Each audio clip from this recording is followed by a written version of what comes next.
Hello दोस्तों, आप सभी का स्वागत है और एक नए वीडियो में। तो दोस्तों, आप लोग पीआर रेंजर में देखेंगे कि लड़ाई हो रही होती है। ड्रिंक के पीछे शमशेर कह रहा होता है कि मुझे बोतल दे दो, लेकिन बोतल नहीं दे रही होती है ना शिवानी। और श्रद्धा भी कह रही होती है कि तुम यहाँ से जाओ, आ रहा है शमशेर। ऐसे करके आज जा रही होती है अम्मा जी और देख रही होती है सारा ड्रामा। और फिर दोस्तों, आप लोग आगे देखेंगे कि ड्रामा होते होते आज ही अम्मा जी का शराब गिर जाता है, जिससे वो सुपारी काट के खाती हैं और फिर तभी ड्रिंक का बोतल भी गिर जाता है और कांच फैल जाता है हर जगह। तभी सभी लोग आ जाते हैं और एक साथ और आ जाती है अज्जी अम्मा और कहती है कि इसका ड्रामा तो ऐसा ही चलता रहेगा, यहाँ मेरे शमशेर बेटे के पीछे क्यों पड़ी है, उसे पार्टी करने दो तो करने दो। लेकिन फिर श्रद्धा कहती है कि मैं कब मना कर रही हूँ, मैं तो बस चाहती हूँ कि कुछ दिनों से यह ड्रिंक नहीं कर रहा है तो ठीक है, तो मैं चाहती हूँ कि आगे भी ऐसा ही रहे। लेकिन आज अम्मा जी को पता नहीं है कि गुस्सा क्यों आ रहा होता है और श्रद्धा को सुना रही होती है। फिर दोस्तों, आप लोग आगे देखेंगे कि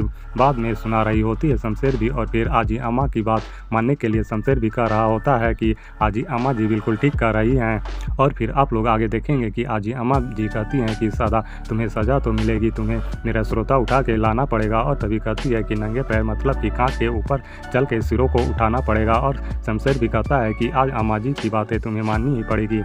और फिर शिवानी को चोट मार रही होती है और शिवानी को चाटे मार रही होती है गला पकड़ के आजी अम्मा, और कहती है कि अगर तुम नहीं गई तो इसे सज़ा मिलेगी। और तभी श्रद्धा को जाना ही पड़ता है क्योंकि शिवानी को बचाना होता है। और फिर आप लोग आगे देखेंगे कि श्रद्धा कैसे भी करके अपने पैरों से चलकर तकलीफ उठाते हुए श्रोता उठा लाती है और आजी अम्मा को और आजी अम्मा जी को दे देती है। आजी अम्मा जी कहती हैं कि तुम लोग का यही चलता है।